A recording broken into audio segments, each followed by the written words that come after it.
In the twilight reaches of a forgotten galaxy, the planet of Xilonia hung like a lantern of iridescent glass, its skies a deep shade of amber that seemed to reverberate with the whispers of ancient secrets. The city of Ecoflux sprawled across its surface like a tattered tapestry, woven from threads of crumbling stone and rusted copper.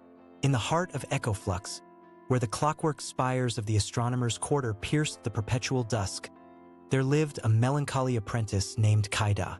She dwelled in a tiny, cluttered shop beneath the sign of the celestial cartographer, surrounded by dusty star charts and the faint scent of forgetfulness.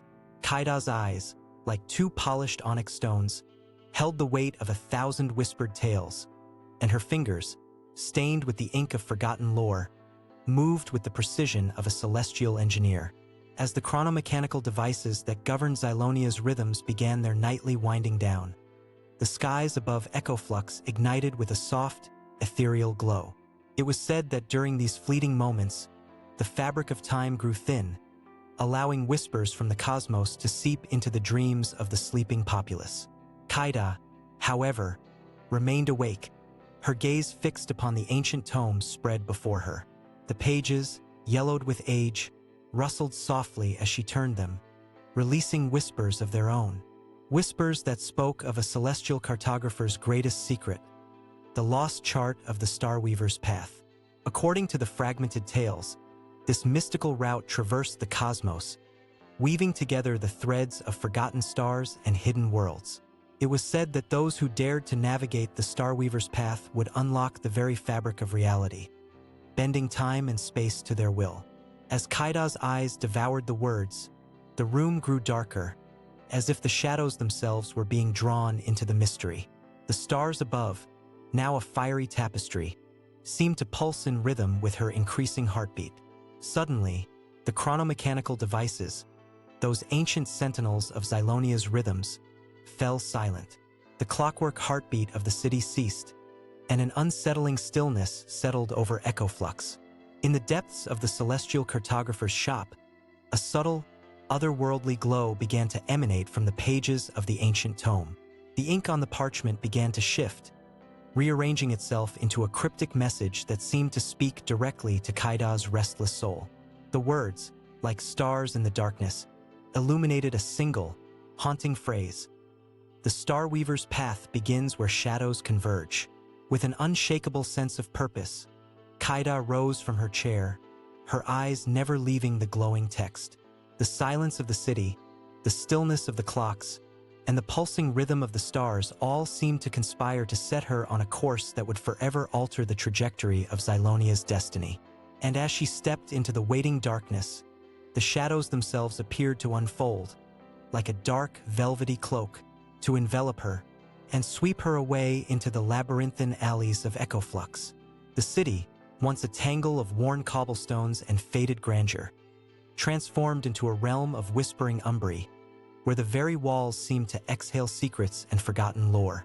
Kaida navigated the darkness with an uncanny sense of direction, as if the cryptic message had awakened an ancient, dormant knowledge within her. The alleys twisted and turned, guiding her toward the forsaken district of Craterside, where the crumbling spire of the ancients pierced the sky like a shattered obelisk. At the spire's base, a figure waited, shrouded in a hood that seemed to absorb the faint starlight. The air was heavy with an otherworldly anticipation, as if the very fabric of reality was about to unravel. The figure, its face a deathly pale oval, stepped forward, and Kaida felt the weight of its gaze upon her like an unseen hand upon her shoulder. "You have been chosen," the figure whispered, its voice a sigh on the wind. "To unravel the tapestry of time, the Starweaver's path awaits, but first, you must claim the celestial key, hidden within the vault of forgotten stars."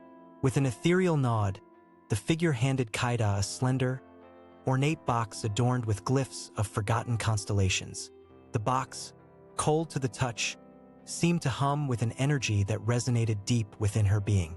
"The key awaits," the figure whispered, "but to claim it, you must first confront the shadows that have haunted your dreams since childhood.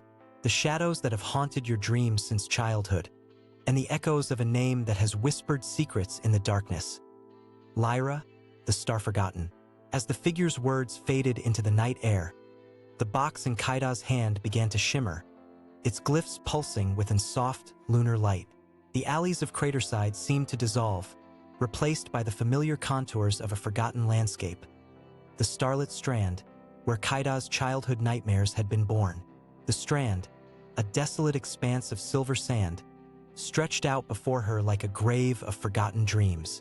The sky above, once a deep shade of indigo, now blazed with a fiery intensity, as if the stars themselves were coalescing into a single, blazing point.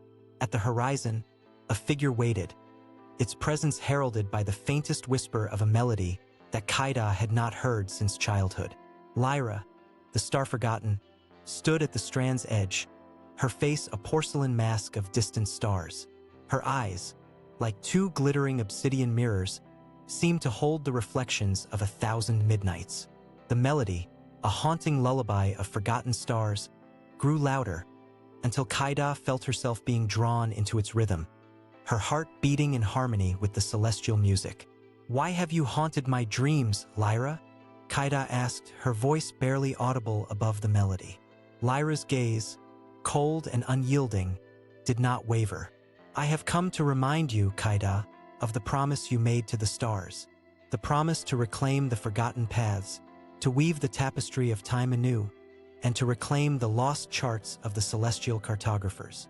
As Lyra's words faded, the melody reached a crescendo, and the stars above seemed to shatter, raining stardust upon the strand. In the heart of the glittering tempest, Kaida saw the outline of a door, hidden within the celestial tumult. The door, adorned with the symbol of the Star Weaver, beckoned her toward the unknown, where the secrets of the Star Weaver's path awaited. With an unspoken understanding, Lyra vanished, leaving Kaida to approach the shimmering portal. The melody, now a gentle whisper, seemed to guide her hand as she reached out to touch the celestial door. As her fingers made contact, the door dissolved into a cascade of stardust, carrying Kaida into a realm beyond the boundaries of Zylonia. She found herself within a labyrinthine library, where shelves upon shelves of glowing, crystal tomes seemed to hold the collective knowledge of the cosmos. The air was alive with the whispers of ancient cartographers, their words echoing through the chambers like a chorus of ethereal whispers. At the heart of the library, a great crystal throne stood, upon which sat the enigmatic figure of the Star Weaver. The Weaver's face, a tapestry of starlight and shadow, gazed upon Kaida with an unreadable expression. "You have been chosen," the Weaver's voice resonated, "to reclaim the lost charts of the celestial cartographers. The path of the Star Weaver awaits, but first, you must prove your worthiness to wield the power of the cosmos." With a gesture, the Weaver summoned a glowing, astral map, which unfolded before Kaida like a celestial flower. The map, etched with the paths of forgotten stars, seemed to hold the secrets of the universe within its intricate, swirling patterns. "Navigate the path of shadows," the Weaver commanded, "and claim the first chart of the celestial cartographers. The fate of Zylonia hangs in the balance, as the very fabric of time begins to unravel." As the Weaver's words faded, the library began to dissolve, leaving Kaida alone with the astral map, which now glowed with an intense, pulsing light. The path of shadows, a dark, serpentine route, unwound before her, promising to lead her through the very heart of the cosmos.